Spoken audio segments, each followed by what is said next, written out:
Clinical case, my beloveds. Let's be careful, huh?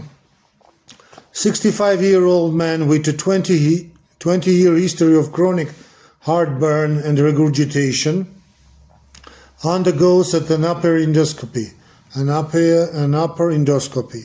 The report describes a salmon-colored chunks of mucosa, salmon is a fish, salmon-colored chunks of mucosa extending proximally from the gastroesophageal junction. A biopsy is taken from this area. That's Barrett's esophagus. Which of the following histological findings would confirm a diagnosis of Barrett's esophagus? Don't give me options. So we have got options. Nests of squamous cell carcinoma, an abundance of eosinophils infiltrating the epithelium. Eosinophils, no. A replacement of normal squamous epithelium with columnar epithelium containing goblet cells, this one. Hypertrophy of the smooth muscle of the lower esophageal sphincter. So the correct option is replacement of normal squamous epithelium, my beloveds, with columnar epithelium containing goblet cells. So the question asks the student to identify the specific pathognomonic histological change, then defines Barrett's esophagus. Okay, so to define specific pathognomonic histological changes that defines Barrett's esophagus. So why replacement of normal squamous epithelium with columnar epithelium containing goblet cells is a correct option. This process is a classic example of metaplasia. So the problem, the normal lining of the esophagus is a tough, stratified squamous epithelium designed to handle the friction of food. It's not designed to handle chronic exposure to stomach acid. So the solution, metaplasia, no solution of course. It's a response to the chronic injury from acid reflux, GERD. So the body tries to adapt. It replaces the native squamous cells with a more acid-resistant type of cell, columnar epithelium, which is the type of lining found in the stomach and the intestines.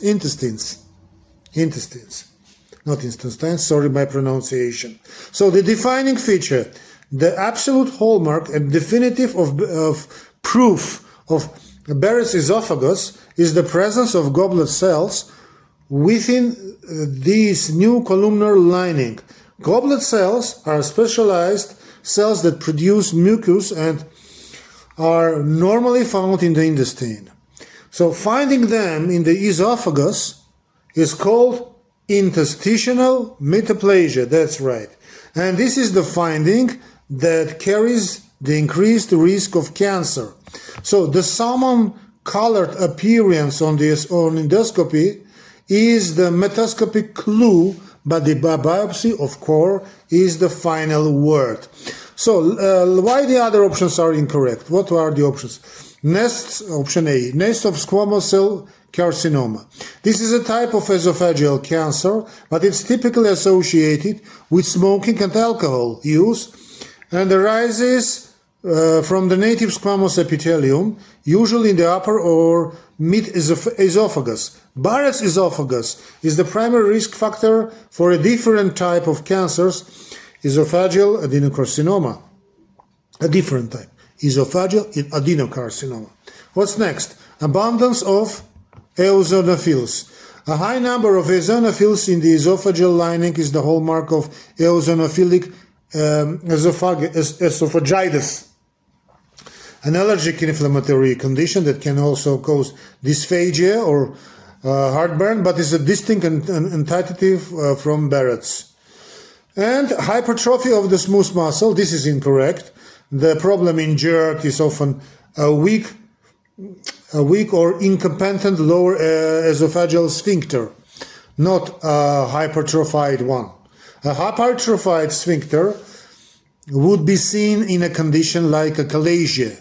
So high yield takeaway, my beloveds, Barrett's esophagus is interstitial metaplasia of the esophagus caused by chronic GERD.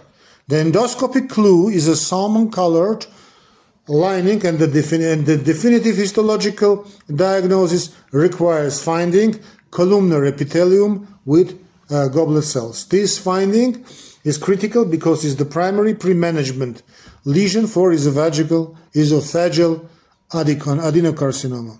Get it? Good. Stay blessed.